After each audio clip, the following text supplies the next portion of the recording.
Okay, देखो topic लिखो अपनी कॉपी में, थर्मल स्ट्रेस। सबसे पहला टॉपिक लिखो अपनी कॉपी में, थर्मल स्ट्रेस। तो तुम समझना कि थर्मल स्ट्रेस होता क्या है, पहले समझना। देखो, तुम लोगों को याद है मैंने तुम्हें एक वो चैप्टर पढ़ाया था, property of solids.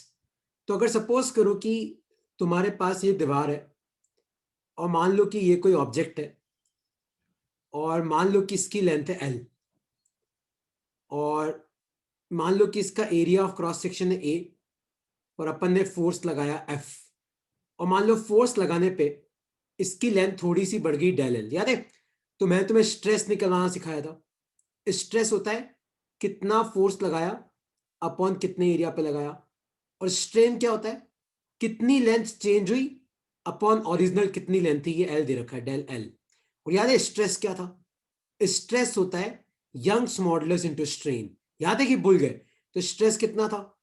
Force upon area equal to Young's modulus. और स्ट्रेन क्या होता है कितनी लेंथ चेंज हुई, मतलब change in length upon original length, dl upon l. मैं डेल एल को डीएल लिख रहा हूं। मान लो कि आपका डीएल मतलब क्या है कि कितना लेंथ चेंज हुआ, एल मतलब क्या है कि आपका ओरिजिनल लेंथ कितना है। तो मान लो कि ये आपकी इक्वेशन नंबर 1 है। याद है हम लोगों ने प्रॉपर्टी ऑफ सॉलिड्स में ये इक्वेशन पढ़ी है कि अगर मान लो कि आपके पास, सपोज करो कि आपके पास ये एक दीवार है, इससे एक एल लेंथ की बॉडी अटैच है जिसका एरिया ऑफ क्रॉस सेक्शन मतलब ये वाला एरिया, ये एरिया ए है। आपने कोई फोर्स लगाया एफ, तो स्ट्रेस क्या होता है कितना फोर्स लगाया अपॉन कितने एरिया पे लगाया। स्ट्रेन क्या होता है कितनी लेंथ चेंज हुई अपॉन ओरिजिनल लेंथ कितनी थी। और स्ट्रेस होता क्या है यंग्स मॉडुलस इनटू स्ट्रेन। तो स्ट्रेस की जगह एफ बाय ए, स्ट्रेन की जगह डीएल अपॉन एल। डीएल का मतलब क्या होता है change in length upon DA और ओरिजिनल लेंथ। तो ये आपका स्ट्रेन आ गया। याद है ये इक्वेशन हमने पढ़ रखी है। अब तुम सब एक चीज सोचो, सपोज करो कि ये तुम हो, मान लो कि ये तुम हो और तुम्हारी एज अभी 8 साल है, और मान लो कि तुम्हारे ऊपर एक दीवार है, और मान लो कि तुम्हारे नीचे भी एक दीवार है। सपोज करो कि ये तुम हो और तुम्हारी एज कितनी है, तुम्हारी एज है अभी 8 साल। गगन एक बार समझ ले फिर एक्सप्लेन कर दूंगा मैं। सपोज करो कि ये तुम हो, तुम्हारी एज 8 साल है, और तुम्हारे ऊपर भी एक दीवार है, तुम्हारे नीचे भी एक दीवार है। लेकिन यार आप खुद मुझे बताओ कि जैसे जैसे आपकी एज बढ़ेगी आपकी हाइट बढ़ना चाहेगी कि नहीं बढ़ना चाहेगी? सोचो, जैसे जैसे आपकी एज बढ़ेगी, अभी आप 8 साल के हो, जैसे जैसे आपकी एज बढ़ेगी आपकी हाइट बढ़ना चाहेगी। लेकिन क्या आपकी हाइट बढ़ पाएगी? आपकी हाइट बढ़ नहीं पाएगी। क्यों? क्योंकि आपके ऊपर भी दीवार है और आपके नीचे भी दीवार है। तो आपको क्या लगेगा? आपको यह लगेगा कि यार कोई मुझे कंप्रेस कर रहा है। कोई क्या कर रहा है? कोई मुझे क्या कर रहा है? कंप्रेस कर रहा है। लगे किसी को इसमें कोई डाउट है? इस कंसेप्ट में गगन, ये नया कंसेप्ट है, इसमें कोई डाउट है? जैसे मान ले कि ये तू है, तेरे ऊपर भी एक दीवार, तेरे नीचे भी एक दीवार, अभी तेरी एज 8 साल है। अब जैसे जैसे तेरी एज बढ़ेगी तो तेरी हाइट तो बढ़ना चाहेगी, लेकिन ऊपर भी दीवार है नीचे भी दीवार है। क्यों? क्या आपकी हाइट बढ़ पाएगी? आपकी हाइट बढ़ नहीं पाएगी। तो आपको क्या लगेगा? आपको यह लगेगा कि कोई आपको क्या कर रहा है, कोई आपको कंप्रेस कर रहा है, यही लगेगा। सेम अपने इस कंसेप्ट में होगा। तो सपोज करो कि तुम्हारे पास ये एक लेंथ है, मान लो कि ये कोई रोड है और इस रोड की लेंथ है एल, और मान लो इसके इधर की तरफ भी एक दीवार है, और सपोज करो इसके इधर की तरफ भी एक दीवार है। और अब मान लो मैं इसका टेम्परेचर बढ़ाता हूं डेल्टी। याद है अपन ने लास्ट क्लास में पढ़ा था कि अगर आप किसी भी बॉडी का टेम्परेचर बढ़ाते हो तो उसकी लेंथ बढ़ जाती है। लेकिन आप मुझे बताओ क्या इसकी लेंथ बढ़ पाएगी? Since length will not be able to increase, क्योंकि आपने दोनों तरफ से फिट कर रखा है। Since length will not be able to increase, क्योंकि लेंथ बढ़ नहीं पाएगी, there will be compressive stress. There will be compressive stress. तो इस रोड के अंदर क्या आ जाएगा? इस रोड के अंदर एक कंप्रेसिव स्ट्रेस जनरेट होगा। कंप्रेसिव स्ट्रेस का मतलब क्या है? इस रोड को लगेगा यार इधर से भी मुझे कोई कंप्रेस कर रहा है, इधर से भी मुझे कोई कंप्रेस कर रहा है। अब आप खुद मुझे बताओ, याद है परसों मैंने तुम्हें एक इक्वेशन डिराइव कराई थी, dl upon d t equal to l alpha. अगर तुम भूल गए हो तो थोड़ा दिमाग खटखट करो, तुम्हें ये इक्वेशन याद आ जाएगी। Dl upon d t equal to l alpha. तो यहां से डीएल अपॉन एल को अपन क्या लिख सकते हैं? इस एल को नीचे लेके जाओ अल्फा dt को उधर लेके जाओ। तो ये आपकी इक्वेशन नंबर 2 है। अब किसी को इसमें कोई डाउट है तो आप मुझसे पूछ सकते हो। अब तक जो मैंने पढ़ाया उसमें किसी को कोई डाउट है तो आप पूछ सकते हो। सर डेरिवेशन एक बार वापस एक्सप्लेन कर दो आप। हाँ, मैं लास्ट में पूरा एक बार करूंगा ही हूं। मैं इधर वाले पार्ट में पूछ रहा हूं कि एक रोड है जिसको दोनों तरफ से मैंने बाइंड कर रखा है और इसका टेम्परेचर मैंने डेल्टी बढ़ाया। तो अगर कोई भी लेंथ है एल, उसका टेम्परेचर बढ़ाने पे उसकी लेंथ बढ़ना चाहती है, क्योंकि चीजें क्या करती है, एक्सपांड करती है। तो उसकी लेंथ कितना बढ़ना चाहेगी, डीएल। तो डीएल अपॉन डी टी क्या हो जाएगा, एल अल्फा। तो डीएल अपॉन एल को अपन क्या लिख सकते हैं, alpha d T. D T का मतलब क्या है, टेम्परेचर कितना चेंज किया। अल्फा मैंने तुम्हें परसों पढ़ाया था, कोएफिशिएंट ऑफ लीनियर एक्सपांशन। तो देखो यहां से अपनी इक्वेशन क्या बनेगी। तो ये आपकी इक्वेशन नंबर 1 है, ये आपकी इक्वेशन नंबर 2 है। अब ध्यान से देखना, तो एक इक्वेशन क्या है आपकी, f upon a equal to y into d l upon l. एक और इक्वेशन क्या आई अपनी, d l upon l equal to alpha d t. तो इसको यहां पे पुट करो डी एल अपॉन एल की जगह, तो एफ अपॉन ए कितना आ जाएगा, y into alpha into D t. तो ये आपका थर्मल स्ट्रेस है। तो लिख लो अपनी कॉपी में, ये आपका थर्मल स्ट्रेस है। तो कोई तुम्हें पूछे कि बताओ थर्मल स्ट्रेस किस पे डिपेंड करता है, तो आपको बोलना है एक तो यंग्स मॉडुलस पे डिपेंड करता है, एक अल्फा पे डिपेंड करता है, मतलब कोएफिशिएंट ऑफ लीनियर एक्सपांशन। और एक किस पे डिपेंड करता है, डीटी पे। डीटी मतलब आपने टेम्परेचर कितना बढ़ाया। तो तुम जितना टेम्परेचर बढ़ाओगे उतना थर्मल स्ट्रेस होगा, जितना अल्फा होगा उतना थर्मल स्ट्रेस होगा, और जितना यंग्स मॉडुलस होगा उतना थर्मल स्ट्रेस होगा। तो फोर्स अपॉन एरिया क्या होता है, स्ट्रेस होता है। तो ये आपका थर्मल स्ट्रेस आ गया। एक बार लिख लो, मैं इस पूरे को वापस एक्सप्लेन कर दूंगा। एक बार लिख लो इसको। सर सेकंड स्लाइड ओपन करना है वापस। एक सेकंड, एक बार ये लिख ले। अच्छा एक काम सर कर, वो सेकंड स्लाइड में लिखना है मेरे को। हाँ हाँ लिख ले, लिख ले। मैं पूरा वापस एक्सप्लेन कर रहा हूँ, है ना। मैं पूरा वापस कर रहा हूँ, एक बार तुम लिख लो। और इस टॉपिक के आगे एक दो स्टार लगा लो, क्योंकि कई बार मैंने देखा है तुम एमसीक्यू दो तो वहां पे ऑप्शन आ जाते हैं कि बताओ थर्मल स्ट्रेस किस पर डिपेंड करता है। ये डेरिवेशन तो ऐसी किसी डिट्टो आ जाती है। मैं इसको पूरा एक्सप्लेन कर रहा हूँ, एक बार लिख लो, वापस एक्सप्लेन कर देता हूँ मैं इसको।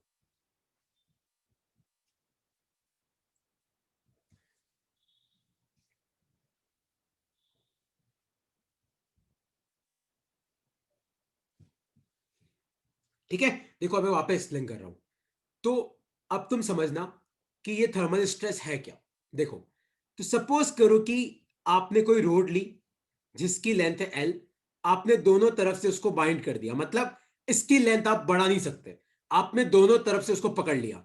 और अब आपने इसकी टेम्परेचर बढ़ाया डेल टी, मतलब पहले कुछ टेम्परेचर हुआ होगा T1, आपने बढ़ा के कितना कर दिया T2। तो चेंज इन टेम्परेचर कितना हो गया, T2 माइनस T1।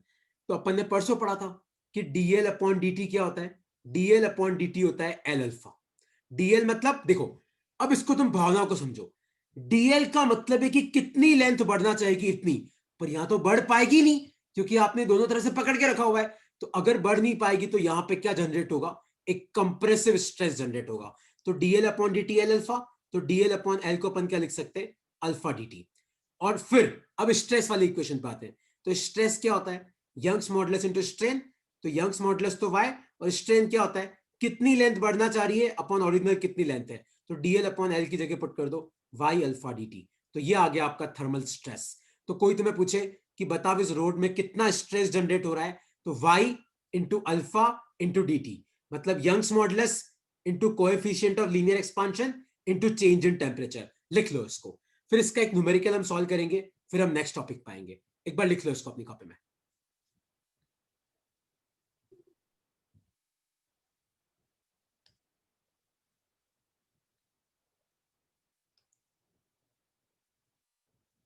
एक बार लिख लो इसको अपनी कॉपी में। तहसीन आप अगले टॉपिक से पढ़ना, इसकी तो रिकॉर्डिंग देख लेना, एक बार इसको छोड़ दे। तो ये जो सिग्मा है, ये है आपका थर्मल स्ट्रेस। ठीक है, तो अब एक क्वेश्चन तुम लोग सॉल्व करो। Y alpha d t, y मतलब यंग्स मॉडुलस, अल्फा मतलब coefficient of linear expansion, d T मतलब टेम्परेचर कितना चेंज किया। तो एक क्वेश्चन तुम लोग सॉल्व करो। सपोज करो कि ये एक दीवार है, और मान लो कि इधर एक और दीवार है, और मान लो कि बीच में कोई रोड है, और इस रोड की लेंथ आपको दे रखी है 10 मीटर, और मैंने इसका टेम्परेचर पहले 20 डिग्री था, मैंने बढ़ा के कितना कर दिया, 30 डिग्री। तो आप खुद सोचो, आपने टेम्परेचर बढ़ाया तो इसकी लेंथ बढ़ना चाहेगी, लेकिन इसकी लेंथ तो बढ़ ही नहीं सकती, क्योंकि आपने दोनों तरफ से इसको बाइंड कर रखा है, तो आपको बताना है कि इसके अंदर कितना स्ट्रेस जनरेट हुआ।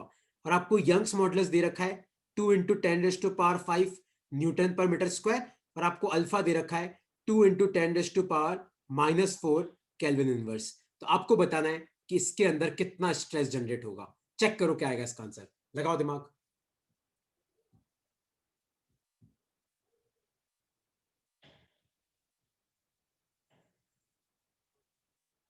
क्या आएगा इसका आंसर? थर्मल स्ट्रेस का फॉर्मूला पहले याद कर लेना, y into alpha into change in temperature. y है, अल्फा है, चेंज इन टेम्परेचर है। कितना आएगा इसका answer? 2 into 10⁵ into 2 into 10⁻⁻⁴ into आ जाएगा आपका 20 से 30 हुआ, तो ये कितना आ जाएगा 10। तो ये कितना आ जाएगा 2 2 जा 4 इंटू 10⁻, देखो 10⁵5 और 1 तो 6 - 4, तो ये कितना आ जाएगा 400 न्यूटन पर मीटर स्क्वायर। ये इसका आंसर है। किसी को इसमें आप कोई डाउट है तो आप पूछ सकते हो। तो ये हमने क्या निकाला?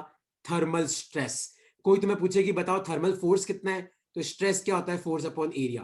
तो एरिया को उधर मल्टीप्लाई कर देना, आपको थर्मल फोर्स मिल जाएगा। पर वैसे कोई पूछता नहीं है, जनरली स्ट्रेस ही पूछा जाता है। अब कोई डाउट है इस टॉपिक में तो पूछो, वरना मैं नेक्स्ट टॉपिक पे पढ़ रहा हूं। कोई डाउट है तो पूछो, वरना मैं नेक्स्ट टॉपिक पे बढ़ रहा हूं।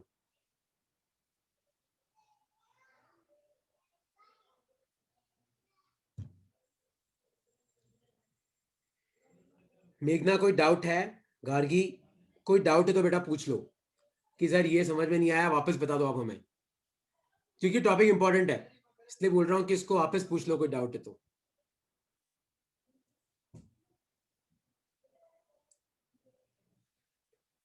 ओके, कोई डाउट नहीं है तो नेक्स्ट लिखो अपनी कॉपी में, वेरिएशन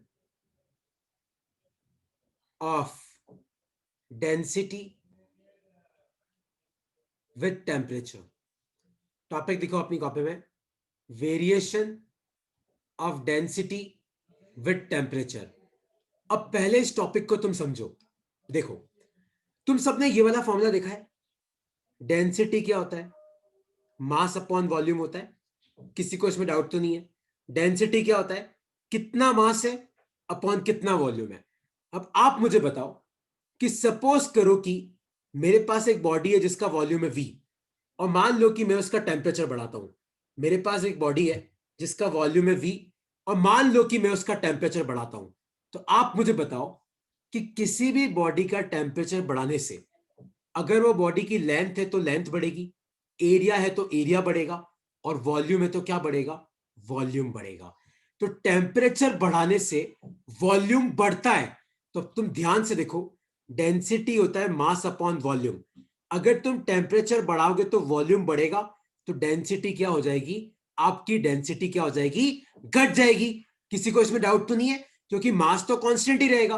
अगर 2 किलोग्राम एल्यूमिनियम है तो टेम्परेचर बढ़ाने से मास थोड़ी बढ़ेगा, मास तो कांस्टेंट रहेगा। तो मास 2 kg रहेगा, क्या होगा? इसका वॉल्यूम बढ़ जाएगा, तो डेंसिटी क्या हो जाएगी? घट जाएगी। तो याद रखो, लिखो अपनी कॉपी में, variation of density with temperature में लिखो, with increase in volume density decreases. लिखो अपनी कॉपी में, variation of density with temperature में लिखो विद इंक्रीज इन वॉल्यूम, क्योंकि आपका मटेरियल एक्सपांड करेगा, तो एक्सपांड करेगा तो वॉल्यूम बढ़ेगा, तो डेंसिटी क्या हो जाएगी? घट जाएगी।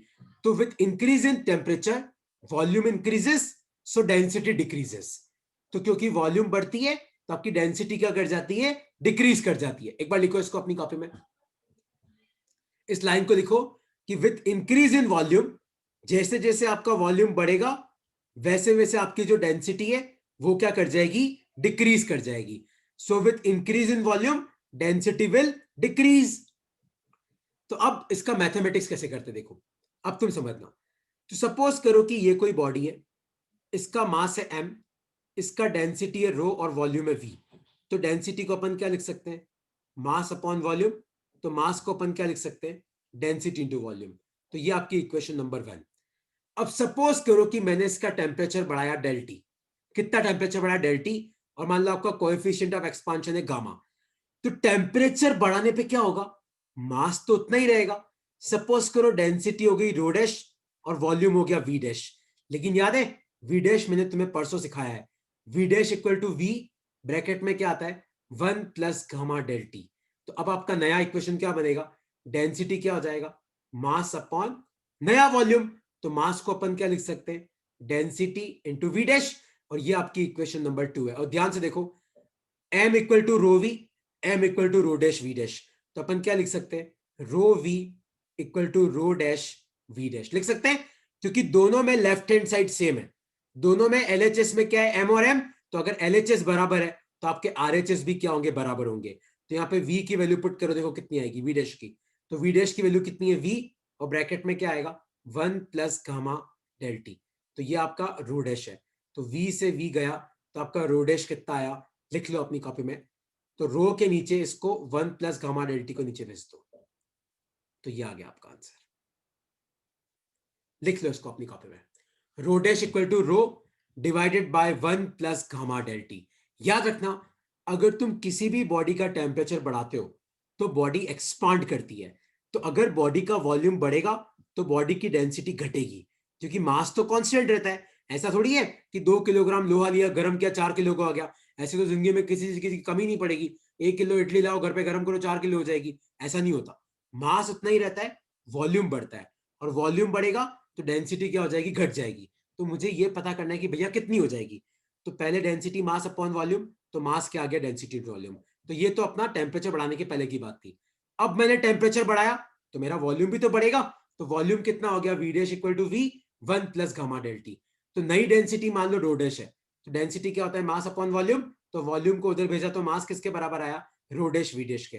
तो 1 और 2 को कंपेयर किया तो rho V equal to rho dash V dash की वैल्यू पुट करी, वी से भी गया, ये आपका आंसर आ गया। अब किसी को इसमें कुछ पूछना है तो आप पूछ सकते हो। Variation of density with temperature में कोई डाउट है तब आप क्लियर कर सकते हो। सर इसको मल्टीप्लाई क्यों करा? कहाँ पे बेटा, कौन सी स्टेप पे? सर ये v dash equals to v plus bracket 1 plus y del t पे, गामा डेल टी सॉरी। नहीं, मैंने तो देख वी डैश की वैल्यू पुट करी, ये सर देख वहां वी पे डैश ऊपर, हाँ यहाँ पे। यहाँ पे, ये वाली इक्वेशन। Yes sir. अरे गगन, ये लास्ट क्लास में मैंने पढ़ाया था ना कि अगर वॉल्यूम बढ़ेगा तो नया वॉल्यूम का इक्वेशन तो यही तो होता है कि पहले अगर वॉल्यूम v है तो नया वॉल्यूम का फॉर्मूला क्या होता है, v dash equal to v 1 plus gamma del t. याद है कि पहले अगर मान ले तेरी लेंथ l थी और टेम्परेचर बढ़ाने पे l डैश हो गई, तो याद है l डैश का फॉर्मूला क्या था, l dash equal to l 1 plus alpha del t. Area का फॉर्मूला क्या था, a dash equal to okay a okay okay. 1 plus beta del t. तो वॉल्यूम का फॉर्मूला क्या आएगा, v dash equal to v 1 plus gamma del t. ये वहां से लिखा मैंने, ठीक है। तो कोई तुम्हें पूछे कि बताओ टेम्परेचर बढ़ाने पे वॉल्यूम के साथ क्या फर्क पड़ता है, वॉल्यूम बढ़ता है और डेंसिटी घट जाता है, ठीक है। और कोई डाउट है इसमें तो आप पूछ सकते हो, नहीं तो मैं नेक्स्ट टॉपिक पे जा रहा हूं। तो जैसे एक बार मैं तुम्हें इस फॉर्मूले को वापस बता देता हूं। तो डेंसिटी का फॉर्मूला क्या हो जाता है, rho dash equal to rho 1 plus gamma del t. तो ये आपकी इक्वेशन है। तो सपोज करो कि मैं तुम्हें बोलूं कि 20 डिग्री सेल्सियस पे जो मेरी डेंसिटी थी वो थी 1000 किलोग्राम पर मीटर क्यूब। तो बताओ 30 डिग्री सेल्सियस पे डेंसिटी की वैल्यू कितनी हो जाएगी, और आपको गामा मान लो दे रखा है 0.001। तो कैसे निकालोगे, देखो, तो रो डैश निकालना है, तो रो कितना दे रखा है 1000, 1 प्लस गामा कितना दे रखा है 0.001, और चेंज इन टेम्परेचर कितना है, देखो 30 में से 20 गए, कितना आया 10 आया। बस इसको सॉल्व कर लो, आपको आंसर मिल जाएगा। तो टेम्परेचर बढ़ाने पे वॉल्यूम बढ़ता है, डेंसिटी घटती है, ठीक है। और कोई डाउट है इसमें तो पूछो, नहीं तो मैं नेक्स्ट टॉपिक पे जा रहा हूं। ओके, कोई डाउट नहीं है तो अब ये बहुत इंपॉर्टेंट टॉपिक है, लिखो अपनी कॉपी में, एनामोलस एक्सपांशन ऑफ वाटर। अब अगर तुम्हें पता है, तुम्हें एक चीज पता है, एक एक बहुत अजीबोगरीब चीज होती है पानी के साथ। क्या चीज होती है पता है, कि तुम कभी भी किसी पानी में, तुम घर पे ट्राई करना, बर्फ का टुकड़ा डालना घर पे, तो आपका जो बर्फ का टुकड़ा होता है ना, वो पानी के ऊपर तैरता रहता है। तुमने कभी इस चीज को रियलाइज किया है, गर्मियों में कभी शरबत बनाओ तो तुम बर्फ का टुकड़ा डालना, तो बर्फ जो होता है ना, वो पानी के ऊपर क्या करता है, तैरता रहता है। इसका मतलब क्या है, इसका मतलब यह है कि बर्फ की जो डेंसिटी होती है वो पानी की डेंसिटी से क्या होती है, कम होती है। क्योंकि अगर बर्फ की डेंसिटी ज्यादा होगी तो बर्फ तो डूब जाएगा। तो पता है पानी के साथ बड़ा अजीब चीज होता है, इसलिए यहां पे क्या वर्ड यूज करते हैं, एनामोलस। तो क्या चीज होता है, देखो, between 0 degree Celsius and 4 degree Celsius, if temperature of water is increased, तो 0 और 4 डिग्री के बीच में अगर पानी का तापमान तुम बढ़ाते हो, इट्स वॉल्यूम डिक्रीजेस। तो पानी का वॉल्यूम क्या करता है, डिक्रीज करता है। ये बहुत एक अजीब सा फेनोमेना है जो सिर्फ पानी के साथ होता है।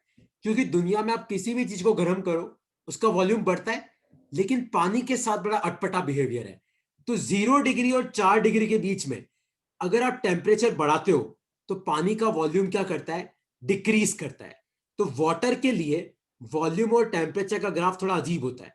तो मान लो 0 डिग्री सेल्सियस पे वॉल्यूम इतना है, एक सेकंड ना, सॉरी, मान लो कि ये आपका 0 डिग्री सेल्सियस है और ये आपका 4 डिग्री सेल्सियस है। तो अगर 0 डिग्री सेल्सियस पे वॉल्यूम इतना है तो 0 और 4 के बीच में आपका वॉल्यूम घटता है और फिर आपका वॉल्यूम जैसे बाकी होता है वैसे बढ़ता है।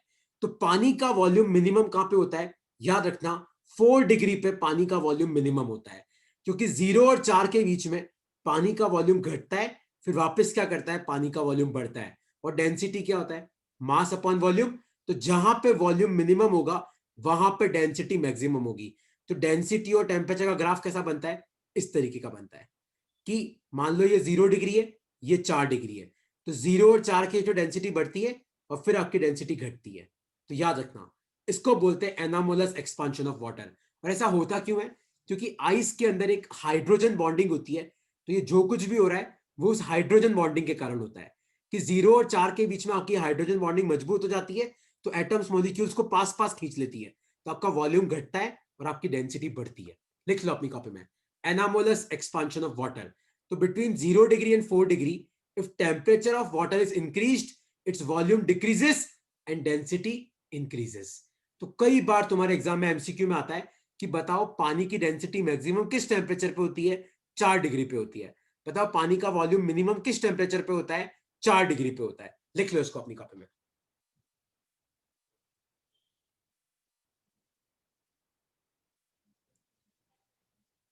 लिख लो, और इसमें कोई डाउट है तो आप पूछ सकते हो। तो बिटवीन 0 डिग्री एंड 4 डिग्री आपका वॉल्यूम तो घटता है और आपकी डेंसिटी क्या होती है, बढ़ती है। अब कोई डाउट है इसमें तो पूछो।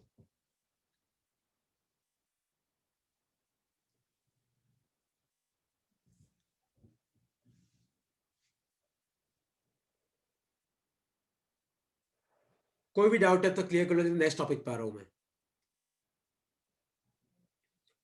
हाँ,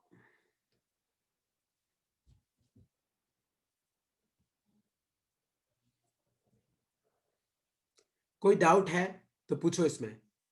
मेघना कोई डाउट है, तहसीन कोई डाउट है, गार्गी कोई डाउट है। याद रखना, ये याद रखने वाली चीज है ना, कि 0 और 4 के बीच में जैसे जैसे आप टेम्परेचर बढ़ाते हो वॉल्यूम घटता है और डेंसिटी बढ़ती है। ठीक है, और लास्ट लिखो अपनी कॉपी में, आज का टॉपिक लिखो, expansion of ideal gas, expansion of ideal gas, और ब्रैकेट में लिख लेना कांस्टेंट प्रेशर। अब देखो फिजिक्स में तो यार आइडियल गैस मेरे अभी तक आई नहीं है, लेकिन आई थिंक आपने केमिस्ट्री में आइडियल गैस पढ़ा होगा अब तक, कि पीवी इक्वल टू क्या होता है, एनआरटी होता है। याद है सबको, पीवी इक्वल टू एनआरटी होता है। तो वी को अपन क्या लिख सकते हैं, nr upon p into t लिख सकते हैं। पीवी इक्वल टू एनआरटी है, पी को नीचे भेज दो, तो वी क्या हो जाएगा, nr upon p into t. अब तुम ध्यान से ऊपर पढ़ो, मैं एक्सपांशन ऑफ आइडियल गैस की बात कर रहा हूं और मैं क्या कांस्टेंट रख रहा हूं, मैं प्रेशर को कांस्टेंट रख रहा हूं। तो यहां पे पी कांस्टेंट है, एन तो कांस्टेंट ही रहता है, आर कांस्टेंट है। तो आप मुझे बताओ, अगर मैं दोनों तरफ डीवी अपॉन डी टी करूंगा, तो मैं दोनों तरफ मान लो टी के रेस्पेक्ट में डिफरेंशिएट करूं, तो वॉल्यूम का तो क्या हो जाएगा, डीवी अपॉन डी टी हो जाएगा। एन कांस्टेंट है मत छोड़ो, आर कांस्टेंट है मत छेड़ो, पी कांस्टेंट है मत छेड़ो। और खाली टी का डिफरेंशिएशन कितना हो जाएगा 1, तो dv अपॉन dt कितना आया, dv अपॉन dt आ गया आपका nr अपॉन p। और ध्यान से देखो v equal to nr upon p था, nr upon p into t था, तो nr अपॉन p को अपन क्या लिख सकते हैं, v अपॉन t लिख सकते हैं। ध्यान से देखो, आप इस t को क्रॉस मल्टीप्लाई करके नीचे लेके जाओ, तो nr अपॉन p को अपन क्या लिख सकते हैं, v बाय t लिख सकते हैं, तो nr अपॉन p क्या होता है, v बाय t। एक इक्वेशन तो ये पहले एक बार समझ लो, बाद में तुम्हें डाउट डिस्कस कर लेंगे। और याद है परसों मैंने तुम्हें कहा था कि ये डिफरेंशियल इक्वेशंस मत भूलना, dv अपॉन dt क्या होता है, v गामा, याद है, dl upon dt l alpha, da upon dt a beta, dv upon dt v gamma. Compare करो, ये इक्वेशन नंबर 2, ये इक्वेशन नंबर 1 और 2, तो dv अपॉन dt किसके बराबर है, v अपॉन t के, तो dv अपॉन dt की जगह आएगा v अपॉन t, और इधर क्या आएगा v गामा, तो v से v गया, तो आपका गामा किसके बराबर आया, 1 अपॉन t के। तो याद रखना एक आइडियल गैस के लिए जो गामा होता है वो क्या होता है, 1 अपॉन टी। तो गामा का फॉर्मूला क्या होता है, खाली 1 अपॉन टी, और याद रखना ये टी आपको किस में लेना है, केल्विन में लेना है। गलती से भी इसको सेल्सियस में मत ले लेना, वरना आपका आंसर गलत आ जाएगा। तो गामा कितना आएगा, 1 अपॉन टी। अब मुझे पक्का पता है कि तुम्हें डाउट होगा, तो अपने डाउट पूछ लो, आप जो भी डाउट है पूछ लो। ये एक इंपॉर्टेंट डेरिवेशन है और ये एक इंपॉर्टेंट इक्वेशन है एमसीक्यूज के लिए, लिख लो, और डाउट है तो आप पूछो। सर मेरे को तो कुछ समझ ही नहीं आया। तूने ये इक्वेशन पहले पढ़ी हुई है Gagan, PV equal to NRT? No sir. तुम्हारे केमिस्ट्री में अभी तक आइडियल गैस नहीं आया क्या? आ गया सर। गगन यार ये आइडियल गैस तो तेरे आ गया होगा यार, आइडियल गैस एक्चुअली मेरे फिजिक्स में अब आता है, थर्मोडायनेमिक्स में, लेकिन केमिस्ट्री में आई थिंक सबसे पहले थर्मो पढ़ाते हैं, pv equal to nrt. I don't know तुम्हारे अभी तक आया कि नहीं आया।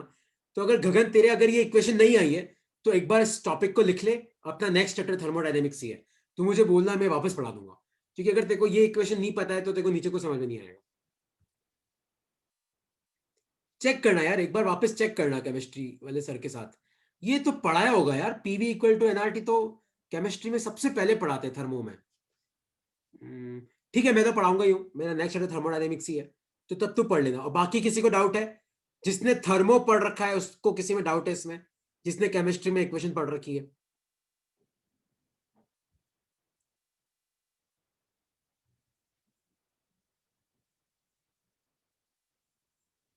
गार्गी कोई डाउट है, रानू, रिदम कोई डाउट है इसमें तो पूछो।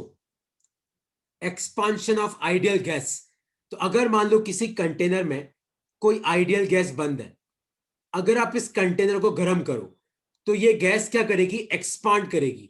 तो कोई भी चीज एक्सपांड करती है तो उसका गामा मतलब क्या होता है, कोएफिशिएंट ऑफ वॉल्यूम एक्सपांशन। तो गामा की वैल्यू कैसे निकालते हैं, तो मैंने क्या किया, पीवी इक्वल टू एनआरटी किया और पी को नीचे भेजा, तो वी इक्वल टू होता है nr upon p into t. अगर आपको ये इक्वेशन नहीं पता है तो मैं थर्मो पढ़ाऊंगा अभी वैसे 1-2 दिन में, तो अपन इस इक्वेशन पे पहुंच जाएंगे, तब वापस पूछना, मैं तुम्हें वापस बता दूंगा। तो वी क्या हो जाएगा, nr upon p into T.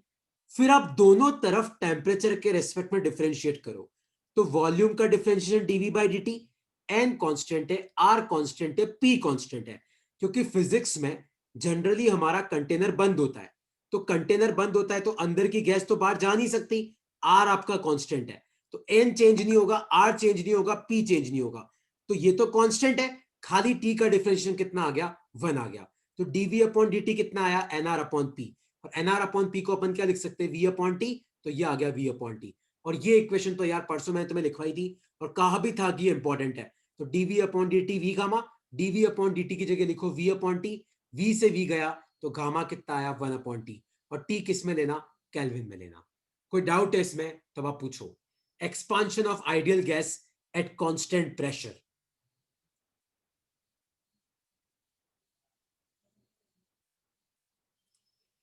कोई भी डाउट है इसमें तब आप पूछ सकते हो,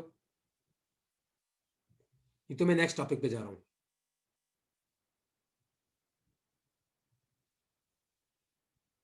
ओके, कोई डाउट नहीं है तो क्वेश्चन तुम सॉल्व करके बताओ। तो क्वेश्चन है ये, find coefficient of volume expansion for an ideal gas at 27 degree Celsius.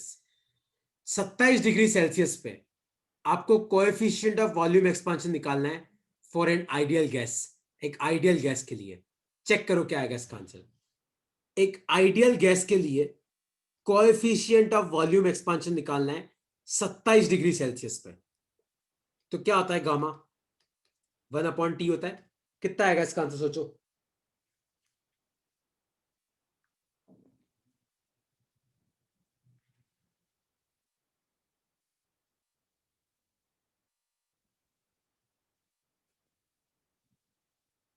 कितना आएगा। 27 डिग्री है, इसको केल्विन में कन्वर्ट करना। 27 + 273 कितना आएगा 300 केल्विन। तो 1/300 केल्विन इनवर्स हो जाएगा। तो गामा की यूनिट क्या होती है केल्विन इनवर्स, और ये आपका आंसर है। किसी को इसमें कोई डाउट है तो आप पूछ सकते हो। 1/300 इसको कन्वर्ट करना है, इसको कन्वर्ट करना मत भूलना वरना गलत हो जाएगा, कोई मतलब नहीं उसका। तो आज हमने बेसिकली 4 टॉपिक पढ़े। मैं एक और टॉपिक डिस्कस कर रहा हूं। तो एक हमने पढ़ा थर्मल स्ट्रेस, एक हमने पढ़ा एक्सपांशन ऑफ वाटर, एक हमने पढ़ा डेंसिटी वेरिएशन, और एक हमने पढ़ा एक्सपांशन ऑफ आइडियल गैस। ठीक है, अब मैं नेक्स्ट टॉपिक पे आ रहा हूं। तो टॉपिक लिखो अपनी कॉपी में, specific heat and specific heat capacity. ये एकदम नया टॉपिक है, तो इसको समझने में तुम्हें कोई दिक्कत नहीं आनी चाहिए। Specific heat and specific heat capacity. अब तुम ध्यान से समझना।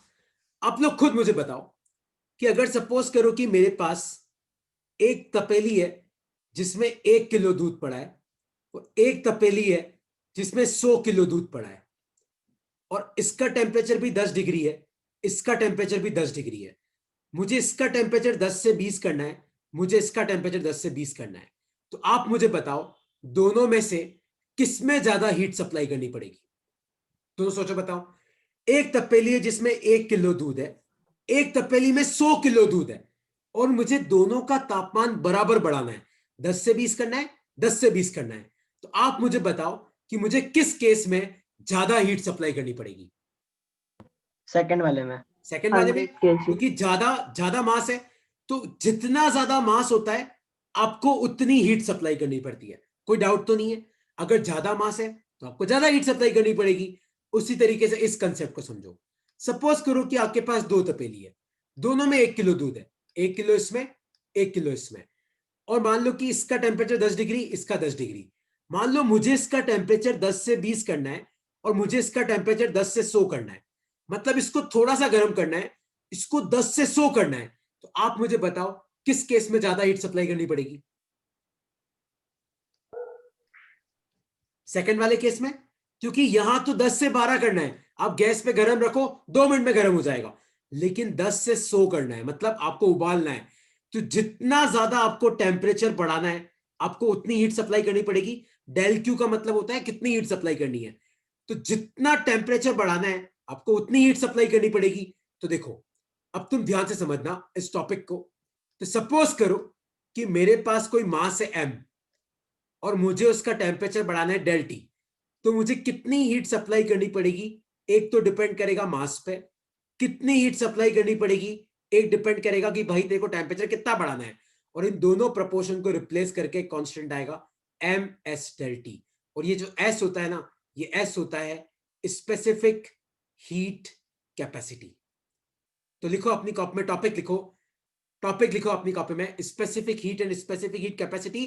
और वहां पे ये फॉर्मूला लिख के लिखो, डेल क्यू का मतलब होता है heat supplied, heat supplied to increase energy, to increase temperature, sorry, heat supplied to increase temperature is called as specific heat. तो अगर मान लो तुम्हें किसी मास का टेम्परेचर बढ़ाना है, तो आप जो एनर्जी सप्लाई करते हो उसको हम बोलते हैं स्पेसिफिक हीट एनर्जी। तो heat supplied to increase temperature is called as specific heat. और उसका फॉर्मूला क्या होता है, कितना मास है इंटू कितना टेम्परेचर बढ़ाना है इंटू स्पेसिफिक हीट कैपेसिटी कितनी है। लिख लो अपनी कॉपी में, इसको लिख लो। फिर इसका एक न्यूमेरिकल करके फिर अपन क्लास खत्म करेंगे। लिख लो इसको। तो अगर तुम्हें दुनिया में किसी भी बॉडी का टेम्परेचर बढ़ाना है तो आपके लिए दो चीजें बहुत मैटर करती है, कितना मास है बॉडी का और आपको कितना टेम्परेचर बढ़ाना है। अगर बॉडी छोटी सी है तो जल्दी गर्म हो जाएगी, बॉडी बड़ी है तो गर्म होने में टाइम लगेगा। टेम्परेचर थोड़ा सा बढ़ाना है, ये चुटकी में गर्म हो जाएगी। टेम्परेचर बहुत बढ़ाना है तो आपको बहुत हीट सप्लाई करनी पड़ेगी। और इन दोनों प्रपोर्शन को रिप्लेस करते हैं मैं कांस्टेंट एस से। एस होता है स्पेसिफिक हीट कैपेसिटी, ठीक है। और डेल क्यू का मतलब क्या है, heat supplied to increase temperature, चाहो तो यहां पे लिख लेना of a body, is called as specific heat energy, ठीक है। तो अब पहले हम इसकी ऐसा यूनिट निकालते हैं। तो डेल क्यू का फॉर्मूला क्या था, एम एस डेल टी। तो एस का फॉर्मूला क्या आ जाएगा, del q upon m del t. तो हीट का तो यूनिट क्या होता है, जूल, मास का क्या होता है केजी, टेम्परेचर का क्या होता है केल्विन। तो जूल अपॉन केजी केल्विन, ये इसकी ऐसा यूनिट है। और कोई तुम्हें पूछे कि बताओ एस किस पर डिपेंड करता है, तो depends on type of material. कौन सा मटेरियल है, एल्यूमिनियम का अलग होगा, स्टील का अलग होगा, आयरन का अलग होगा, कॉपर का अलग होगा। तो depends on type of material and temperature. तो जैसे जैसे टेम्परेचर बढ़ता है आपका एस बढ़ता है। तो लिख लो अपनी कॉपी में। तो कोई तुम्हें पूछे राइट ऐसा यूनिट और स्पेसिफिक हीट कैपेसिटी, तो जूल अपॉन केजी केल्विन। कई लोग यहाँ पे केल्विन की जगह डिग्री सेल्सियस भी लिख देते हैं, लेकिन क्या यार, अगर आप ऐसा ही वर्ड यूज कर रहे हो तो आपको केल्विन ही लिखना चाहिए। पता चलता है कई लोग ये यूनिट भी लिख देते हैं, joule upon KG degree Celsius.